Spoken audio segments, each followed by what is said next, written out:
Hi everyone, welcome back to Life with Nenye. If you are a freelancer on Upwork or any other freelance platform, I have something for you. Your profile as a freelancer is your first impression, and today I'll help you make it look good. Whether you're just starting or looking to improve, I'll walk you through exactly how to set up a winning profile step by step. Before we start, please kindly click on the like, share, and subscribe to this channel. Thank you. You're wondering why your profile matters. I'll tell you, your profile is like a shop window. Clients don't know you yet, so they judge you based on what they see. A strong profile can help you get noticed, and a weak profile, it could get ignored even if you have the skills. That's why you have to take these steps. Step 1. Your profile photo. Start with a clear, professional looking photo. You don't need a fancy photo shoot, but make sure your face is visible. You're smiling or neutral and you look approachable.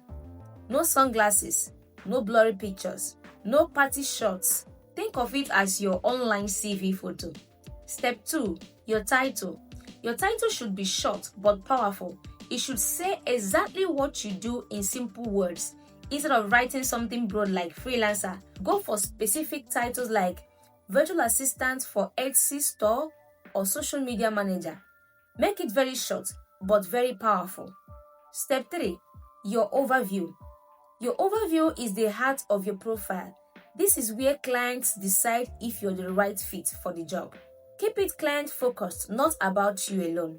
Talk about the problems you solve, the results you bring, and why you are reliable. Example, I could say, "Hi, I'm Nenye, and I help e-commerce clients with customer service and search engine optimization. With 3 years of experience, my goal is to save you time, reduce stress, and deliver high-quality work on time. If you're looking for someone to help you retain your customers, I would love to help." Short but powerful. Step 4. Your skills. Add only the skills that match the jobs you want to do. Don't throw in random skills just to fill the list. If you want to be hired as a virtual assistant, list the skills of a virtual assistant. For example, data entry, email management, scheduling research. This helps the platform to match you with the right jobs. Step 5. Your portfolio. Even if you are new, you can add some sample work. For example, if you want to do graphic design, create a few practice logos and upload them. If you want to do writing, write a short blog post sample. Clients love to see your skills in action. Step 6. Employment history and testimonials. If you're brand new as a freelancer or on Upwork, you can showcase your work or employment history from previous on-site jobs as part of your experience for testimonials. You can also ask your co-workers on LinkedIn to write recommendations for you. This shows potential clients that you already have a track record of being reliable and skilled. If you are just starting on Upwork or any other freelance platform, this is a good choice for you. Step 7.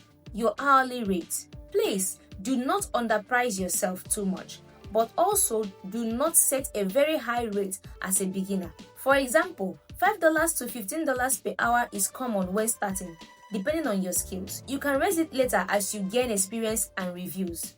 And that's it. A winning Upwork profile template. Remember, your profile is not set in stone. You can update anytime as you grow. Take the time to make it professional, clear, and client-focused, and you will already be ahead of most beginners. If you found this video helpful, don't forget to subscribe to Life with Nenye for more Upwork tips, freelancing advice, and smart ways to work from the comfort of your home. Bye for now. I'll see you in my next video. Bye.